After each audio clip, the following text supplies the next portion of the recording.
బొమ్మల కొలువునైతే చాలా బాగా అరేంజ్ చేశారు కదండి. చాలా బాగుంటుంది. ఎండ్ వరకు చూసేసేయండి. ఈ ఇయర్ నేను ఎంతమంది ఇంటికి బొమ్మల కొలువుకి వెళ్ళానో అన్నీ కూడా ఈ వీడియోలో చెప్తానండి.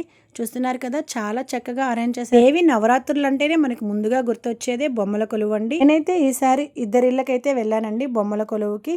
చాలా బాగా చేశారు ఇద్దరు కూడా. ఇప్పుడు మీకు చూపిస్తున్న ఈ బొమ్మల కొలువు వచ్చేసి మా సన్నీ హిందీ ట్యూషన్ వాళ్ళ మ్యామ్ వాళ్ళ ఇల్లండి. చూస్తున్నారు కదా, చాలా బాగుంది కదా, చాలా కలగా కూడా ఉంది. అన్నింటినీ నీట్గా అరేంజ్ చేసి పెట్టాలంటే చిన్న విషయం ఏమి కాదండి. ఆంధ్ర సైడ్ కూడా బొమ్మల కొలువు అనేది చాలా బాగా చేస్తారు. మన సబ్స్క్రైబర్స్లో ఎవరికి బొమ్మల కొలువు అలవాటు ఉంది, ఎలా చేశారు, ఇలా వీటన్నింటినీ కూడా కమెంట్లో మెన్షన్ చేసేసేయండి. ఇక్కడ చూస్తున్నారా, బొమ్మల కొలువుకి అయితే విజిట్ చేశాను కదా, రిటర్న్ గిఫ్ట్ కూడా ఇచ్చేసారండి. అంతే అండి, రిటర్న్ గిఫ్ట్ని అయితే తీసుకునేసి నేను బయలుదేరేసాను. ఇప్పుడైతే మా నైబర్స్ ఇంట్లో వాళ్ళు కూడా విజిట్ చేశారు. వాళ్ళ ఇంటికి కూడా వెళ్ళి బొమ్మల కొలువును అయితే చూసేసి వచ్చాను. చూసారా, ఇక్కడ కూడా చాలా చక్కగా అరేంజ్ చేశారు కదా. మీకైతే ఏ బొమ్మల కొలువు నచ్చిందో ప్లీజ్ కామెంట్ అండి. ఇలాంటి మరెన్నో వీడియోస్ కోసం నా ఛానల్ లైక్ చేయండి, షేర్ చేయండి, సబ్స్క్రైబ్ చేసుకోండి, పక్కనే ఉన్న బెల్ ఐకాన్ నొక్కండి.